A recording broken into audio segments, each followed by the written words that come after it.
Hello friends, मेरा आप सबको प्रेमपूर्ण नमन। आज का विषय है अति। अति क्या है और अति से कैसे बचें, इस विषय में हम डिटेल चर्चा करेंगे और कुछ पॉइंट समझेंगे कि कैसे हम इसे मैनेज कर सकते हैं। और वीडियो को अंत तक ज़रूर देखिएगा और अच्छा लगा तो सब्सक्राइब करना ना भूलिएगा।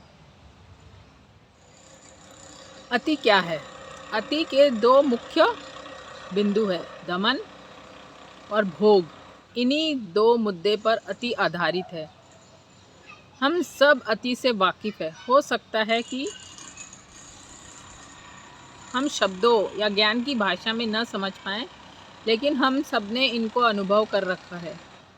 जीवन की कोई भी चर्या में जब अति या एक्स्ट्रा ऑर्डिनरी या अत्यधिक कमी में जीवन को हम जीते हैं तो वह अति कहलाता है। एग्ज़ाम्पल के तौर पे समझते हैं, आजकल हम सब सोशल मीडिया के अधीन हो चुके हैं।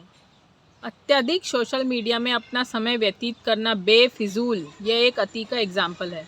बहुत बेफिजूल की बातों को हर वक्त एक रील की तरह स्क्रॉल करते रहना, ये अत्यधिक टाइम वेस्ट में आता है। अब जैसे कुछ लोग अत्यधिक भोजन कर रहे हैं और उनको मोटापा घेर रहा है, तो यह भोग हो गया। और कुछ लोग खाना बिल्कुल ही नहीं खा रहे हैं, कुछ लोग साधक हो या कुछ ज्ञान के मार्ग में चल रहे हैं, वो अत्यधिक दमन में भी जीने लग जाते हैं। कम से कम खाना खाना शुरू कर देते हैं या ना के बराबर खाना खाते हैं, एकदम हड्डी मुड्डी निर्जीव होने लग जाते हैं। तो यह लक्षण है दमन के।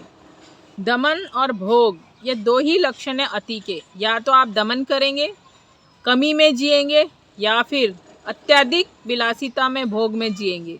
ये दो ही लक्षण हैं अति के। कोई भी चीज़ की अति बहुत ज़्यादा बुरे परिणाम दे सकती है।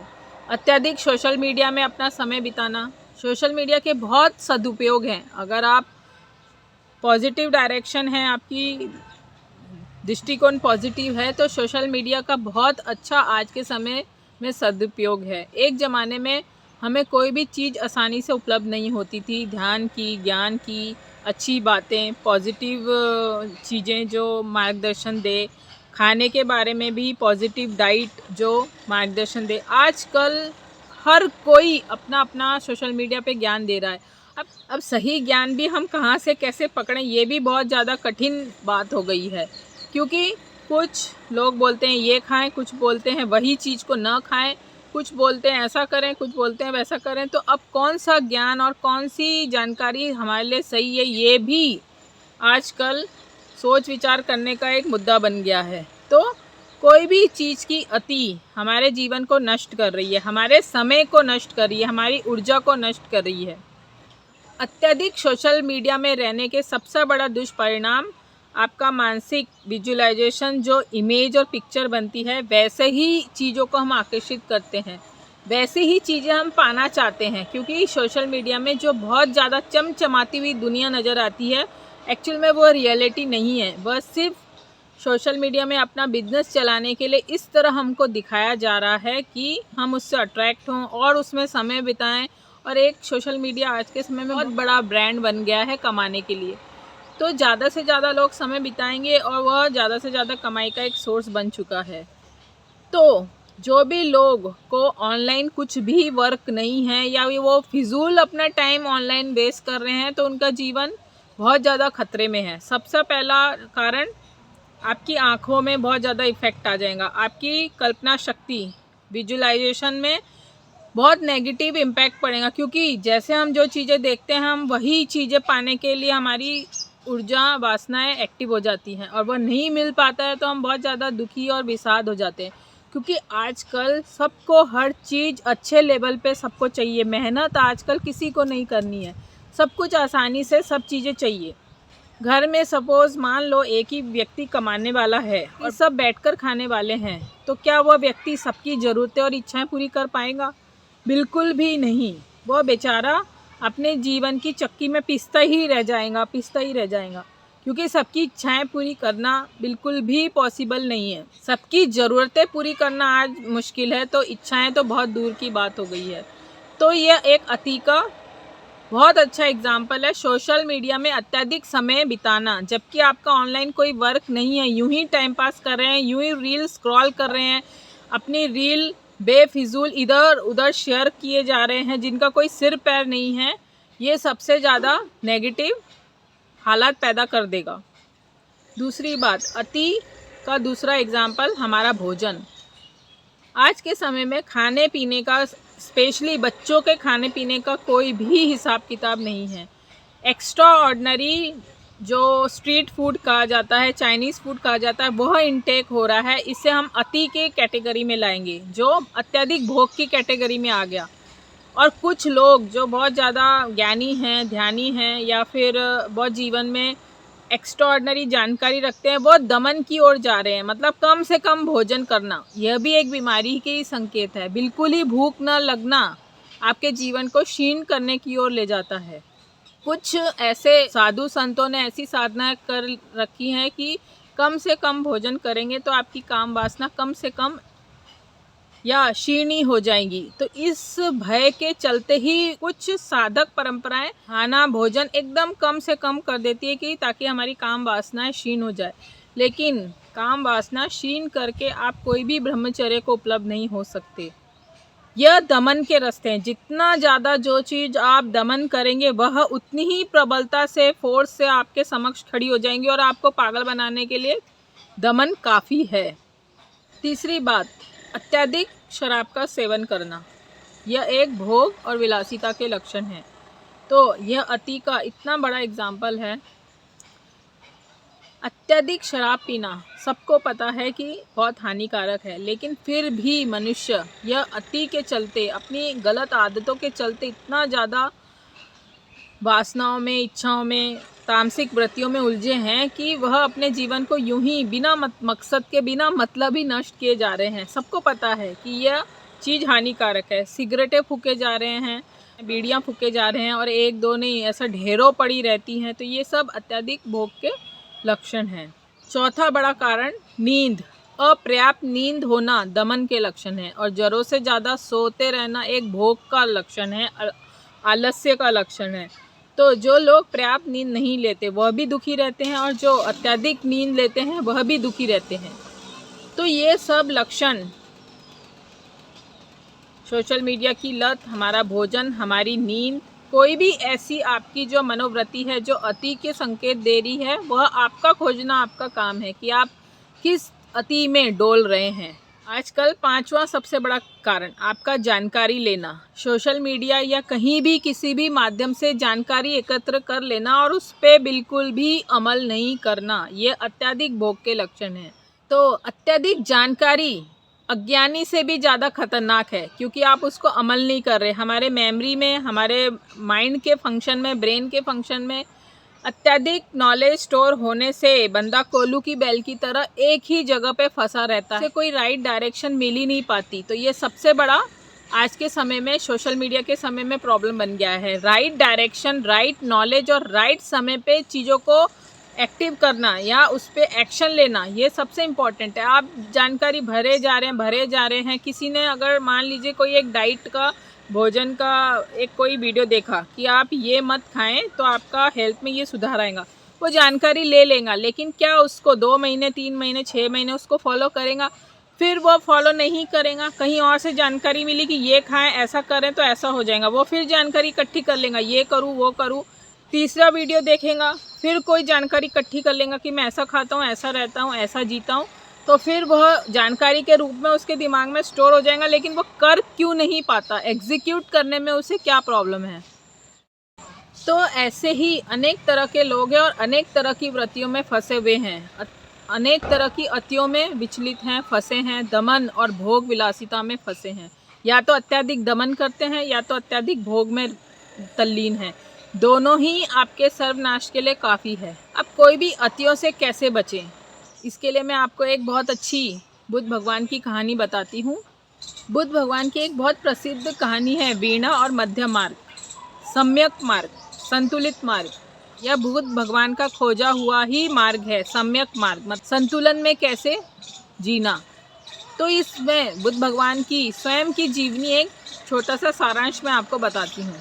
बुद्ध भगवान ने पहले राजपाट भोगा, अत्यधिक भोग विलासिता में अपना जीवन जिया। जब उससे ऊब गए तो भगवान अपने आत्मज्ञान की खोज में निकल पड़े। जब वह 6 साल की तपस्या कर रहे थे, उन्हें कुछ समझ नहीं आ रहा था, तो उन्होंने एक और मार्ग अपनाया, दमन का। वह एकदम भूखे रहने लग गए। वह बिना कुछ खाए कई दिन हफ्ते बीत जाते थे। उन्होंने कई तरह की कठोर तपस्या की। उसमें से ये एक तपस्या भी थी कि भोजन न करना, कम से कम भोजन करना। कई वर्षों तक के उन्होंने अपने शरीर को भोजन देना बंद कर दिया था। बहुत या कम से कम निवाला, एक निवाला या एक कहा जाता है कि एक चावल का दाना, इतना ही मात्र भोजन करते थे। इतनी ज़्यादा कठिन साधना की कि वह अपने मंजिल तक पहुंच सके। लेकिन कठिन साधना, कठिन तप, दमन करके कोई भी अपनी मंजिल तक नहीं पहुंच सकता। अपने शरीर को भोजन न देने के कारण उनका शरीर इतना ज़्यादा दुर्बल और कमज़ोर हो गया था कि वह एक कदम चलने में भी सक्षम नहीं थे। एक दफ़ा वह गंगा किनारे पानी पीने गए होंगे और वही चक्कर खाकर वह गिर पड़े और बेहोश हो गए। इसी समय सुजाता नाम की महिला वहीं से गुजर रही थी। वह अक्सर बुद्ध भगवान का ख्याल रखती थी और उन्हें भोजन पानी की व्यवस्था करती थी। तो सुजाता को जैसे ही पता चला कि वह चक्कर खा के गिर गए, वो वहाँ पहुँच गई। सुजाता उन्हीं के लिए दूध भात खीर लेके ही आ रही थी। सुजाता ने उनके चेहरे पे पानी के छींटे दिए, थोड़ा बहुत पानी उनको पिलाया। तो जैसे ही उन्हें होश आया, फिर उनको दूध भात का सेवन कराया। जैसे ही वह थोड़े जागरूक हुए और होश में आए, वह बहुत ज़्यादा चिंतन मगन हो गए कि क्या भोजन न करके मेरे को जीवन में कुछ मिला है। इस साधना से सिर्फ कमजोरी और दुर्बलता के अलावा मैंने कुछ भी नहीं पाया। चिंतन मनन में मगन हो गए कि पहले मैंने विलासिता में अपना जीवन जिया, वहाँ भी मुझे कुछ नहीं मिला। अब मैं कठोर तपस्या किया, दमन किया। भोजन का सबसे बड़ा दमन होता है। अगर आप भोजन शरीर को नहीं देंगे तो यह बिल्कुल कमज़ोर, दुर्बल और नाश ही हो जाएगा। आपकी ऊर्जा, चेतना डेवलप ही नहीं हो पाएंगी कभी। अभी उनको इस चीज़ का बहुत गहरा रियलाइजेशन हुआ कि कुछ भी भोग करने से या फिर त्याग करने से या अत्यधिक सेवन करने से, यह दोनों ही मार्ग नहीं हैं कहीं भी हम मंजिल तक पहुंचने के लिए। उसी समय बुद्ध भगवान ने एक संगीतकार को वीणा का तान मिलाते हुए देखा। फिर संगीतकार ने कहा कि अगर यदि वीणा की तारें बहुत ढीली हो गई तो संगीत नहीं निकलेगा, और यदि तारें बहुत ज़्यादा कस दी गई तो तारें टूट जाएंगी। लेकिन मध्यम रूप पर कसने और मध्यम रूप से ढीला छोड़ने पर बहुत सुंदर संगीत निकलेगा। यह सुनकर बुद्ध को बहुत बोध हुआ, रियलाइजेशन हुआ कि यही जीवन का नियम है, सम्यक मार्ग। जब तक जीवन में संतुलित और सम्यक मार्ग नहीं हो, अंतर चेतना में संतुलन उत्पन्न न हो, तब तक हम जीवन में कहीं भी पहुंच नहीं सकते। न तो अधिक भोग अच्छा है, न तो अधिक त्याग अच्छा है, न अधिक तप दमन अच्छा है। मध्यम मार्ग, सम्यक मार्ग ही असल मार्ग है। बुद्ध भगवान ने इसी सिद्धांत को मध्यम मार्ग, मिडल पाथ कहा। जो आज हम अष्टांगिक 8 सम्यक मार्ग पढ़ते या सुनते हैं, वह यहीं से निकले हैं। इसी रियलाइजेशन से वह निकले हैं। अति, जीवन में कोई भी चीज़ की अत्यधिक अति हमारे जीवन को नष्ट कर देंगी। तो जीवन में कुछ भी अत्यधिक अति या अत्यधिक दमन, दोनों ही रूप से हम हमारे जीवन को पूरी तरह से इम्बैलेंस कर देंगी। हमारे जीवन का सबसे बड़ा उद्देश्य है संतुलित जीवन जीना। जब तक आप जीवन में संतुलित नहीं होते, आपको आनंद, मैत्री, करुणा इसका अनुभव होगा ही नहीं। अगर अपने जीवन में संतुलित जीवन जीना चाहते हैं तो आप कहाँ कहाँ अपनी जीवन में अतियाँ कर रहे हैं उसको खोजें। रोज़ एक चिट्ठी में लिखें आप किस चीज़ में अतियाँ कर रहे हैं। धीरे धीरे जब आपको उसका रियलाइजेशन होगा कि मैं यहाँ गलत हूँ, यहाँ मेरी अतियाँ जा रही हैं, या यहाँ मैं अत्यधिक दमन कर रहा हूँ, जैसे ही रियलाइजेशन होता है वो अपने से छूट जाता है। लेकिन जब तक आप उस चीज़ का रियलाइजेशन नहीं करेंगे, आपको लगेगा कि मैं हर चीज़ में सही हूँ, चाहे मैं गलत ही क्यों ना हूँ, तब तक कि आप अपने सही डायरेक्शन नहीं ढूंढ पाएंगे। आप हमेशा एक बेचैनी, असंतुलन, बहुत सारी वृत्तियों में उलझकर अपना जीवन समय अपने जीवन का समय हम नष्ट कर देंगे, और हम ऐसे ही कर रहे हैं। घंटों घंटों हम सोशल मीडिया में वक्त जाया कर रहे हैं, जबकि सोशल मीडिया का बहुत अच्छा यूज़ है। अगर आप जीवन में सीखने का दृष्टिकोण रखते हैं तो आप कहीं से भी सीख सकते हैं। आज के समय में पूरा आध्यात्मिक जितने भी इंस्ट्रूमेंट है या जहाँ से आप उसको पढ़ सकते हैं, सुन सकते हैं, सब विकिपीडिया में या फिर सोशल मीडिया में अवेलेबल है। आपको कुछ खरीदने की, पैसा खर्च करने की भी ज़रूरत नहीं है, अगर आप सही डायरेक्शन में हैं। ऑडियो, वीडियो, हर चीज़ उपलब्ध है। लेकिन कोई भी सोशल मीडिया से जानकारी लेके अगर आपने उसके ऊपर प्रैक्टिस नहीं की या उससे सीखा नहीं, अमल नहीं किया, अपने जीवन में ढाला नहीं, तो वो सिर्फ जानकारी बन के आपके दिमाग में गोल गोल घूमता रहेगा। वही एक दिन आपको टीस मारेगा, क्योंकि हमारे मन का, हमारे सबकॉन्शियस मन का, हमारे ब्रेन का जो पैटर्न है, जो एक चीज़ को वो पकड़ लेता है तो वह उसके एकदम अंतिम रिजल्ट तक वो पहुंचा के ही छोड़ता है। यह हमारे सबकॉन्शियस का एक पैटर्न चलता है। इसलिए क्या लेना है, क्या हम बड़ा फैलता हुआ देखता चाहते हैं, वह सिर्फ हमारे आपके ऊपर डिपेंड करता है। तो सोशल मीडिया या कहीं भी कोई भी जीवन में अति आप जहाँ भी कर रहे हैं उसको खोजें, उसको बचने के तरीके ढूंढें और उसको अपने जीवन में अमल करें। तभी आप एक राइट डायरेक्शन, सम्यक जीवन में अग्रसर होंगे। आपकी ऊर्जा सम्यक संतुलित वे में प्रभावित होंगी। नहीं तो ऐसे तो समय तो सबका नष्ट हो ही रहा है। एक दिन अंतिम वेला सबकी आनी है, हमने यूं ही ख़त्म हो जाना है। लोग 20-30 साल तो वैसे ही समय निकाल देते हैं। शादी, बच्चे 30-35 साल तक तो आते आते एक तरह का होश आने लगता है कि हमने अपने जीवन में किया ही क्या है। और उसके बाद फिर 40-45 में इतनी ज़्यादा गिल्ट में इंसान जीने लगता है कि मैंने अपना पूरा जीवन का बहुत बेशकीमती समय ख़राब कर दिया। तो आज ही समय है, आज ही खोजें, आज ही समझें, आज ही लिखें। कोई भी एक डायरी में बना के आज ही एक चार्ट बनाएं। कुछ भी जो भी करना है वो आज ही आपको करना है। कल समय नहीं है, समय बहुत तेज़ी से बीत रहा है, कहीं हम ना बीत जाएं और जीवन ख़त्म हो जाए। क्या आप ऐसा कह सकते हैं कि मैंने अपना जीवन अपने ढंग से संतुलित और आनंदित जिया है? आप ये भाव पूरे 100% श्योरिटी के साथ बोल सकते हैं? नहीं, क्योंकि हमने जिया ही नहीं। तो ये कह पाना, बहुत स्वतंत्र चेतना का जो विकास हुआ है वही कह सकते हैं। हर कोई ऐसा जीवन नहीं जी पाता, उसके लिए एक विवेक, बुद्धि, सम्यक जीवन की बहुत ज़्यादा ज़रूरत होती है। तो दोस्तों, अगर इस वीडियो से आपने कुछ सीखा, समझा, अमल किया तो ज़रूर कमेंट करके बताएं। जल्द मिलेंगे नए किस्से कहानी के साथ, तब तक शुभेच्छा।